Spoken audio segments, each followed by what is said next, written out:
Hello students, welcome.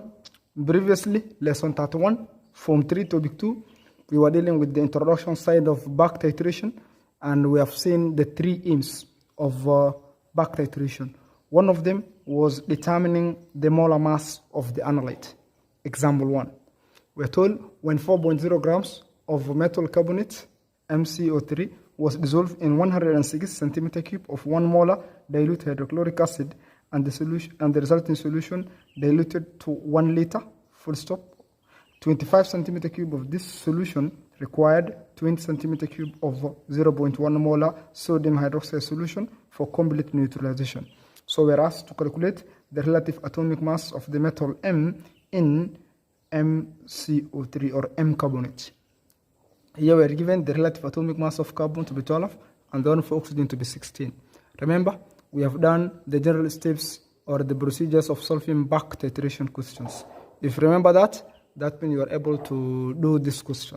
So let's start first of all to do the first step. That's we have to get the number of moles of the alkali solutions. Remember, we said in back titration, usually 3 solutions are given or 3 reagents are given. One of them is a carbonate or a metal. Then next you are given an alkali solution. Then thirdly you are given an acid which is in excess. So the first step, you are supposed to take the acid and you react with the metal. Then that means the excess acid is neutralized by reacting with the alkali solution. So here we have to start first of all by looking the number of moles of the alkali solution. Here the alkali solution is sodium hydroxide. So we are going to start with moles of sodium hydroxide. Moles of sodium hydroxide. What is the formula for calculating moles? It's molarity multiplied by volume used divided by 1000. So the molarity is 0.1 multiplied by 20, then divided by 1000, which is in the formula. This will give us 0.002 moles of sodium hydroxide solution. That's the first step. Second step, we are supposed to write the reaction between alkali and the acid. So we are supposed to write the reaction between sodium hydroxide solution plus hydrochloric acid, aqueous. So here we are going to get sodium chloride solution plus water, which is liquid. So next I have to get the number of moles of the hydrochloric acid that reacted with sodium hydroxide. Or in other words, I have to get the number of moles of the excess acid. So using the mole ratio. So we are having sodium hydroxide ratio hydrochloric acid. The mole ratio there is 1:1 because this reaction is self-balanced. Remember, we have gotten the number of moles of sodium hydroxide to be 0.002. So we can ask ourselves, what about the number of moles of the hydrochloric acid that reacted with the sodium hydroxide? So we are going to have 0.002 multiplied by 1, then divided by 1. So here we are going to have 0.002 moles of the excess acid.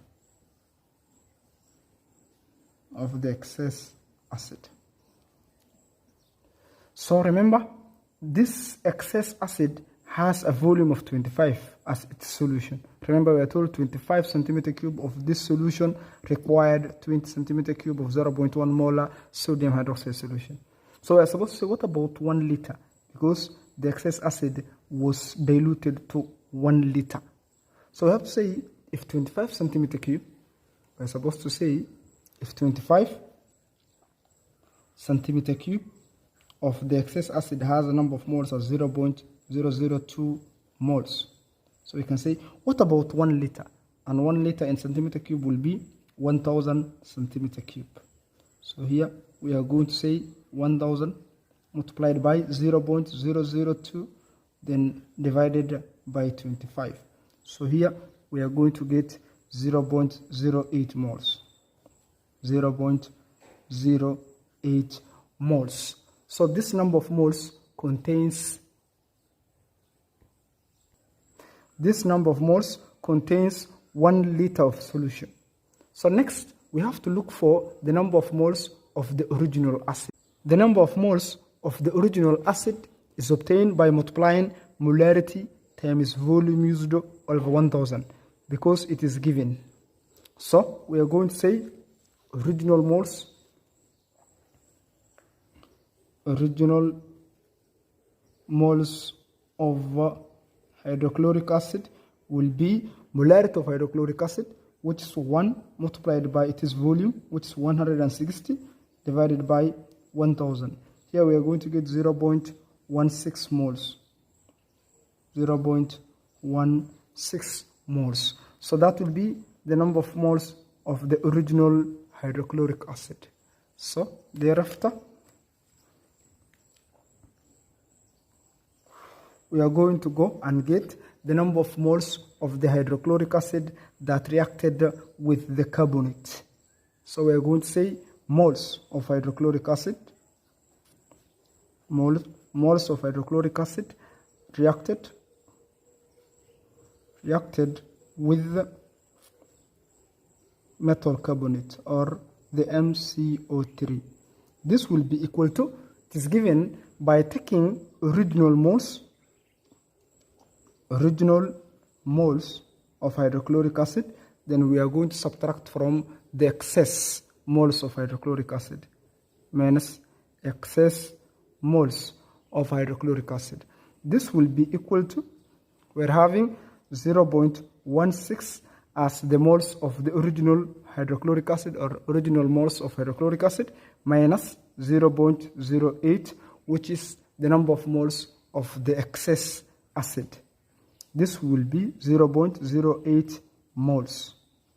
So this number of moles is the number of moles of hydrochloric acid that reacted with the metal carbonate. So thereafter, we are going to get the number of moles of the metal carbonate that reacted with the acid by using mole ratio. To write the reaction between M carbonate, this is solid, reacting with the hydrochloric acid, which is solution, we are going to get M chloride. Remember, M has valence of 2. We're going to have something like that, plus water, liquid. We're going to get plus carbon dioxide, which is a gas. To balance the equation, we have to put 2 there. So let us see the mole ratio between M carbonate ratio, hydrochloric acid. It is 1:2.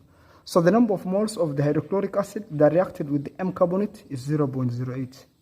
So we are going to say, what about the number of moles of the M carbonate? So we are going to have 1 times 0.08, then divided by 2. So here will be 0.04 moles of the M carbonate. That's what we are going to have. The next step, we have to look for the RFM of the M carbonate by using the formula mass over moles. So RFM of M carbonate will be equal to mass over moles. So the mass, it is given 4.0. We are told when 4.0 grams of M carbonate. So that's our mass. So we are going to say 4.0 divided by the moles. It is here the moles of the M carbonate, 0.04. Here we are going to get 100 as our RFM. So next we are supposed to get the RAM of metal M and M carbonate. And we are going to say M carbonate will be equal to, or has an RFM of 100. So we don't know the RAM of M. So we are going to say M plus, we know the RAM of carbon, it's 12, plus the RM of oxygen is 16 times 3. All of this will give us 100. So we are going to say M plus 60 will be equal to 100.